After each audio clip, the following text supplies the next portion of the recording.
Ladies and gentlemen, there is a wisdom that once received does not beg to be spoken, it demands to be lived. And in the realm of relationships, especially the sacred bond between man and woman, this wisdom is golden. Not everything that is known must be shared. Silence is not weakness.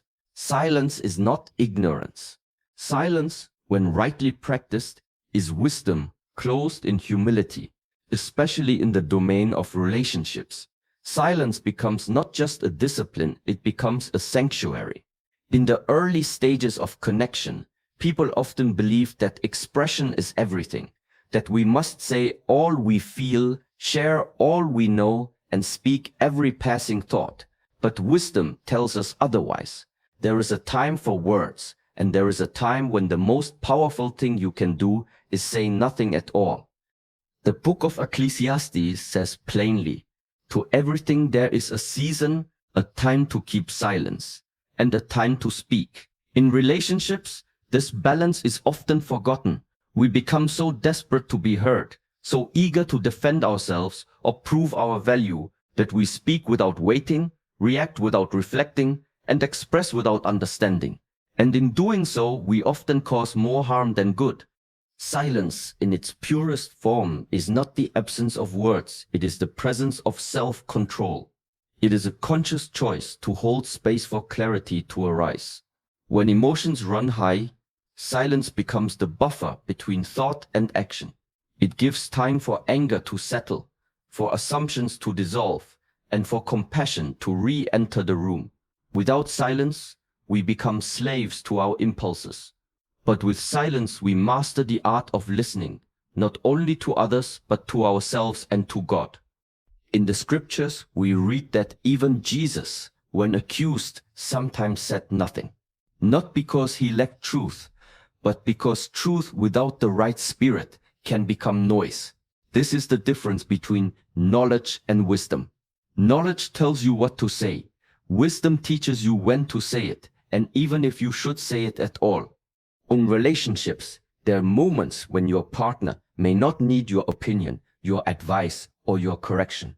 What they may need most is your silence, your quiet presence, a listening ear, a non-judgmental heart, and a pause long enough to remind them that they are not being debated, but understood. We must not confuse silence with suppression. Suppression hides pain out of fear, but silence, true, intentional silence, holds space out of love. It allows emotions to settle, so that truth can be received with gentleness, not force. Think of it like rain. If it falls gently, it nourishes the ground. But if it pours violently, it drowns the seed. So it is with our words. There is also a hidden strength in not reacting. Proverbs 17:27 says, "The one who has knowledge uses words with restraint, and whoever has understanding is even-tempered." This is not just ancient wisdom, it is divine strategy. In a heated argument or emotional discussion, the one who can remain calm and quiet is often the one who holds the real strength, not because they are passive, but because they are anchored. Relationships built on wisdom thrive in this anchoring.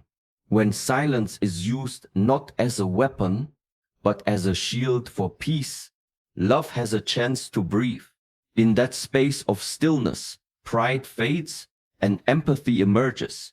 We begin to hear not just what is being said, but what is being felt underneath. And perhaps this is the greatest wisdom of all, to realize that sometimes the most loving thing you can say is nothing, not out of avoidance, but out of deep spiritual awareness. When you choose silence, not to escape, but to protect what matters, you are walking in the kind of wisdom that builds bonds, not breaks them. So the next time your heart urges you to speak, pause, ask yourself, is this the time? Is this the tone? Is this the truth that heals or the truth that harms? Because when silence is guided by love, it no longer feels like withholding. It feels like grace. And grace in any relationship is always the higher road. There are moments in life when we are gifted with deep understanding, revelations that shift our perception, awaken our soul, and change how we see ourselves and others. These moments are sacred. They are not always loud or dramatic. Sometimes they arrive quietly in prayer, in solitude, in suffering, or in love. But once they arrive, we are changed. The challenge, however, is this. Not every revelation is meant to be shared with others. Some truths are given not for expression, but for transformation. Not everything sacred is meant to be spoken. In relationships, especially intimate ones, we often carry the belief that openness equals strength, that love means sharing everything, every thought, every feeling, every spiritual insight. But what if real love also includes the wisdom to protect what is holy? What if discernment is part of intimacy? In the book of Matthew, Jesus says something profound. Do not give what is holy to the dogs, nor cast your pearls before swine, lest they trample them under their feet and turn and tear you in pieces. This teaching isn't about judgment. It's about spiritual timing and sacred boundaries. Not because others are unworthy, but because the timing may not be right. The person may not be ready. The message, if given too soon or in the wrong spirit, may be misunderstood, twisted, or even used against you.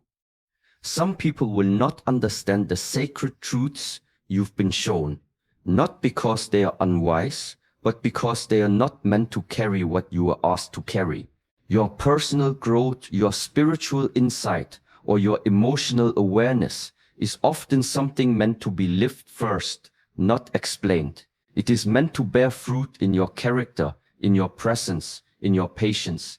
And once it matures within you, then maybe only then it becomes safe to share. But even then, not always. There are moments in relationships where speaking a sacred truth prematurely becomes a form of ego. We want to share because we feel enlightened. We want to be seen as wise, aware, or emotionally deep. But what is shared too soon can become a burden to the other person. And what is exposed too quickly can lose its spiritual weight. Consider this. When you plant a seed, do you dig it up the next day to show someone what's happening? No, you protect it. You let the soil do its quiet work. Sacred knowledge works the same way. It grows in darkness, in silence, in stillness. It doesn't need to be validated by another person. Its power is not in being shared, but in being embodied. In relationships, the temptation to speak every revelation must be tempered with love. Because sometimes sharing is not kind. Sometimes it places a weight on the other that they were never meant to carry. If the insight is about your partner, perhaps it's not for them to hear, it's for you to act on.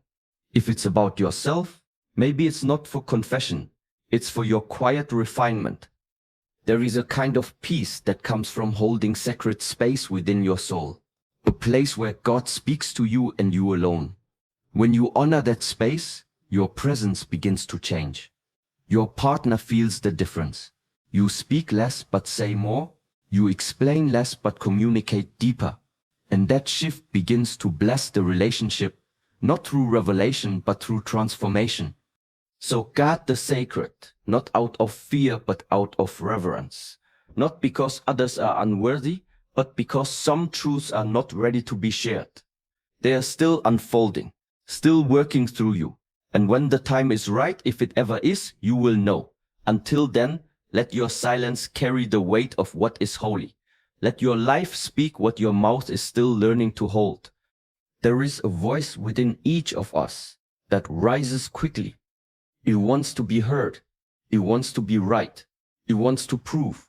This voice is not our spirit. It is our ego.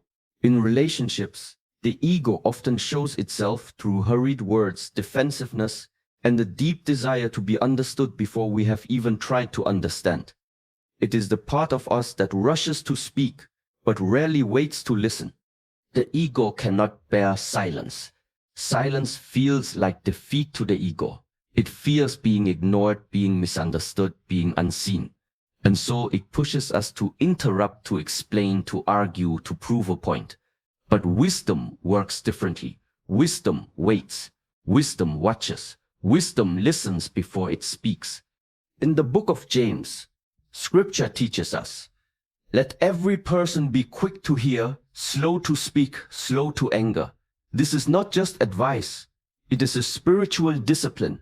Because in every relationship, there will be moments of tension, misunderstanding, and emotional intensity. And in those moments, the ego will push forward with urgency, but wisdom stands at the back, quiet and calm, knowing that timing and tone are as important as truth. When ego leads a conversation, the goal is to win.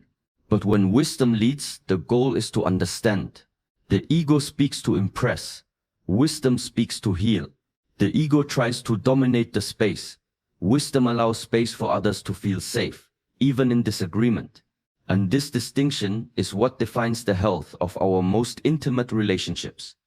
Many conflicts could be avoided if we learn the power of waiting. Waiting to respond. Waiting to express that emotion. Waiting to speak that truth until the heart behind it is pure. The ego doesn't like waiting because it wants immediate validation. It wants to be right now.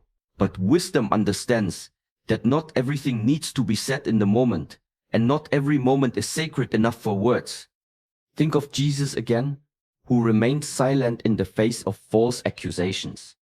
He had every right to speak, every reason to defend, every justification to correct, but he waited. Because truth doesn't always need to announce itself. Real authority doesn't need to shout. And in relationships, real love doesn't always need to prove itself through argument. It proves itself through patience and restraint.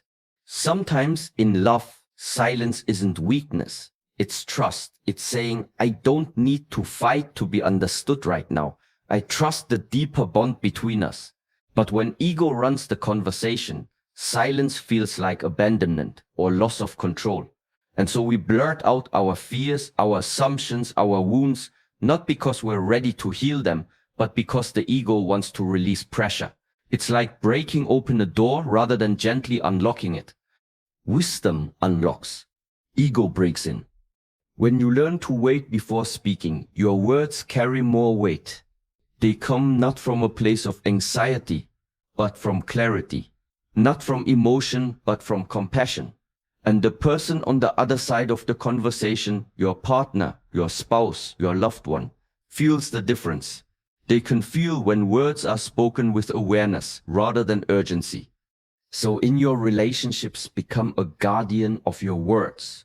Let the ego rise, but don't let it lead.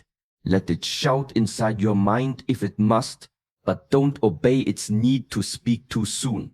Let wisdom have the final word, even if that word is silence for now. Because in the end, it's not how much you say that defines the depth of your love, but how much you're willing to wait until your words are truly worth speaking. And when they are, they will not bruise, they will bless. There is a kind of connection that does not demand words. A kind of love that exists not in constant doing or endless expression, but in presence. True spiritual bonds are not proven by how much we talk, how often we explain ourselves, or how loudly we proclaim our affection. They are nurtured in the quiet spaces, moments of stillness, where two souls simply are together. It is here, in this silence, that love often deepens, not through effort, but through alignment. In the Psalms, we are reminded, be still and know that I am God. This command is not just for prayer. It is a principle for every meaningful relationship. Stillness is where we stop striving and start sensing. It is where we learn to see the other, not just with our eyes, but with our heart. In stillness, the masks fall. The pressure to impress or defend dissolves.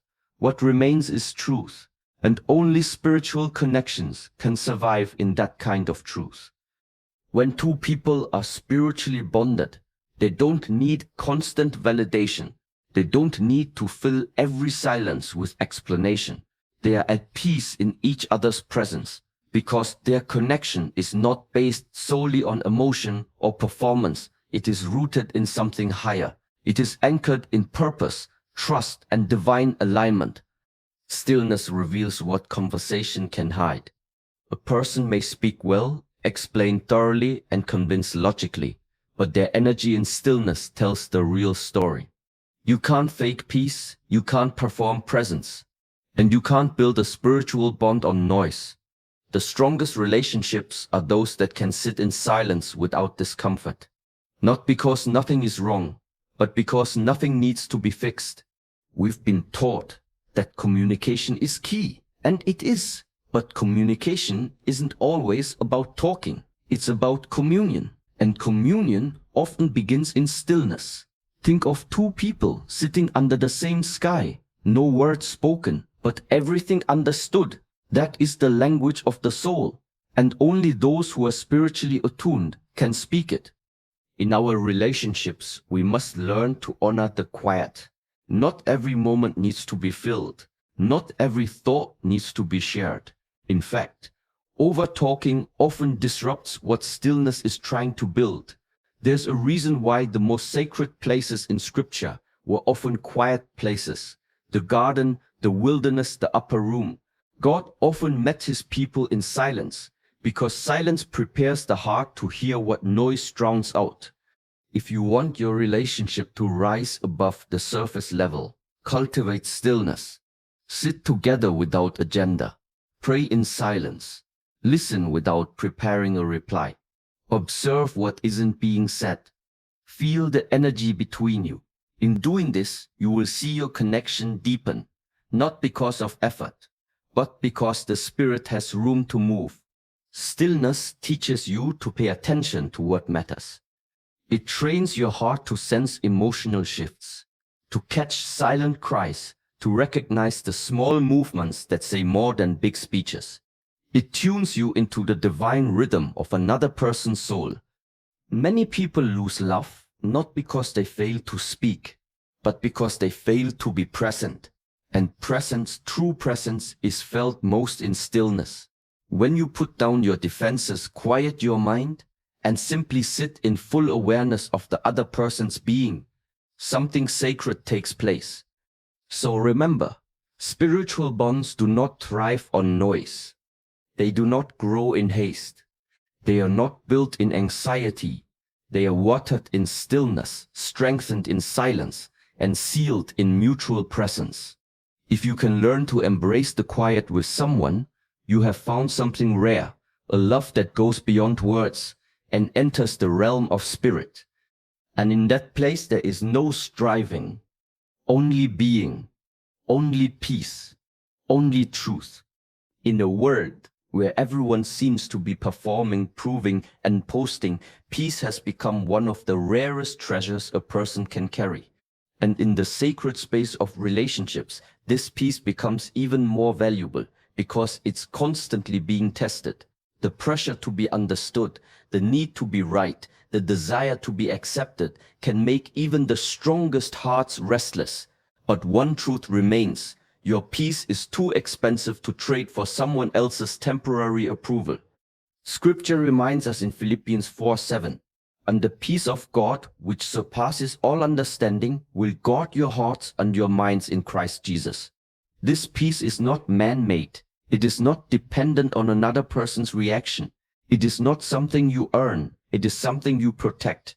Because once you give it away for the sake of validation, you begin to lose the center of who you are. In relationships, this is especially critical. The temptation to prove your worth, to defend your actions, or to explain your intentions can pull you into emotional battles that leave you drained. Not every argument is worth your energy. Not every misunderstanding requires your response. There are times when your silence is not avoidance, it is wisdom. There are moments when your peace is louder than your voice. People who are not secure in themselves will constantly try to pull you into their storm. They may provoke, question, or challenge your calm, just to get a reaction. But spiritual maturity is seen when you don't trade your inner stillness to meet someone else's chaos. You don't need to become reactive just to be relatable. You don't need to shout just to be seen. In fact, many people give away their peace, not because they were wrong, but because they were too eager to be right. The ego craves recognition. It wants to be applauded, justified, even pitied. But the soul, the spirit, craves peace. And these two are not always in agreement.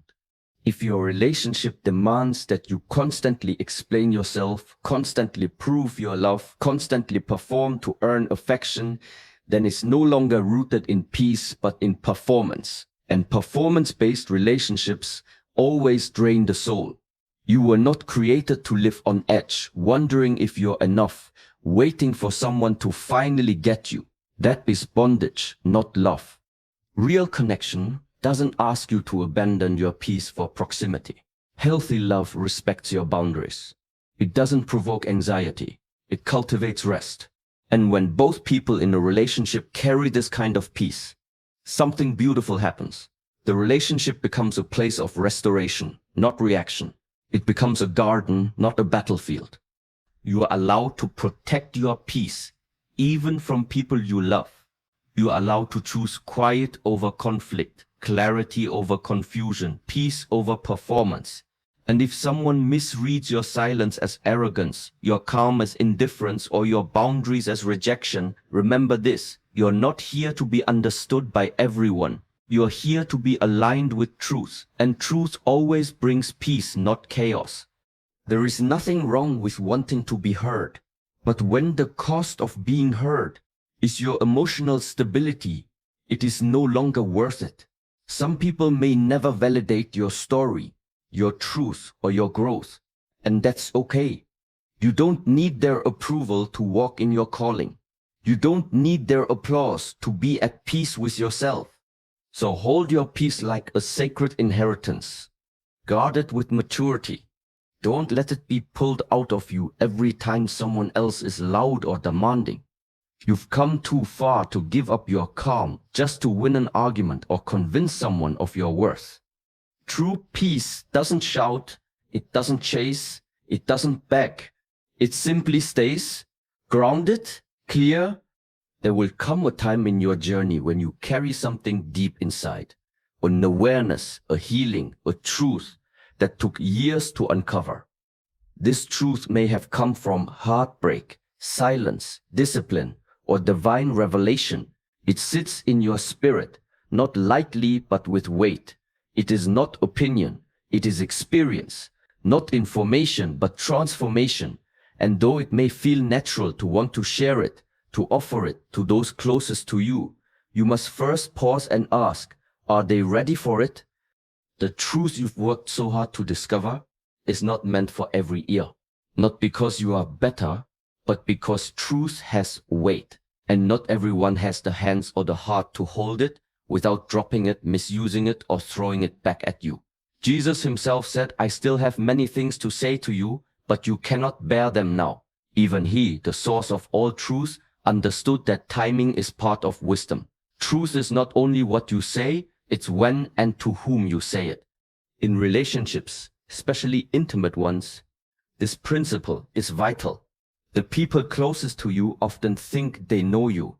They are used to your past version, your previous patterns, the old language of your soul. But as you grow, your voice changes, your truth deepens. You begin to operate from a different frequency, one that not everyone can recognize. And when you start expressing yourself from that new place, it can cause tension. Why? Because not everyone around you has grown with you. We often assume that love means we should share everything, that honesty demands full disclosure, but love also requires discernment.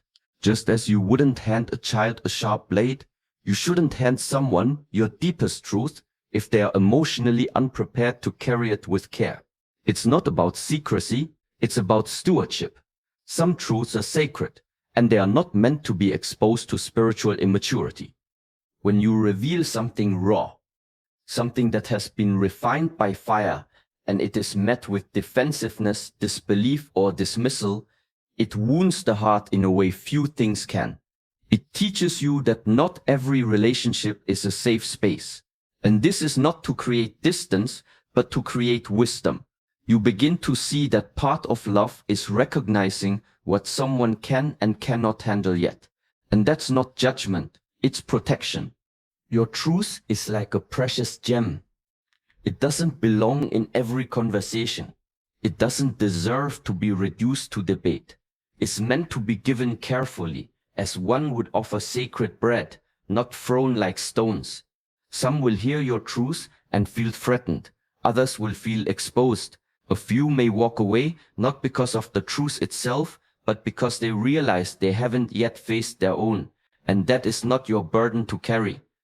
There is nothing wrong with withholding your truth until the moment is right. In fact, doing so honors both your journey and the maturity of the listener. Silence can be holy. And sometimes the best way to express your truth is not through words, but through changed behavior, healed responses, and quiet peace.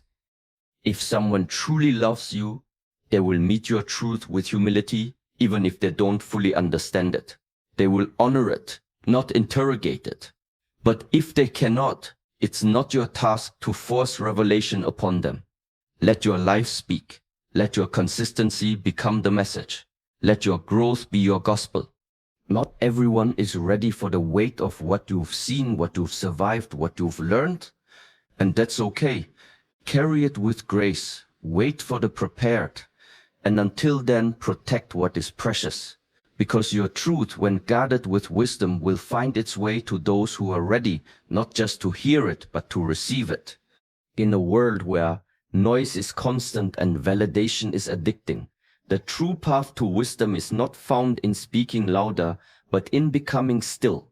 In relationships, especially those that touch our soul, we must learn that not every truth needs to be shared, not every moment needs to be filled, and not every challenge needs to be answered with words. To master the art of relationship is to master the art of restraint. It is knowing when to speak, when to wait, and when to remain silent, not out of fear, but out of strength. Ego may demand the stage, but wisdom walks off quietly, understanding that peace is worth more than being right. The stillness between two people is not empty. It is full of everything that truly matters. Trust, presence, spirit. Your peace is sacred. Guard it. Your truth is sacred. Protect it. Your growth is sacred. Do not rush to offer it to those still committed to misunderstanding you. Remember, some of the deepest love is felt, not heard. Some of the strongest bonds are formed, not in endless words, but in mutual respect, quiet discernment, and shared peace. Hold your wisdom like a candle in the dark, not to blind others, but to guide those who are truly ready to walk beside you.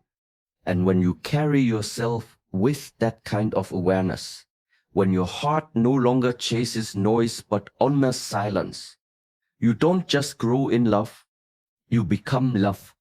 So once you know the secret, keep your mouth shut, not out of pride, but out of purpose. Because real wisdom doesn't need to announce itself. It just lives.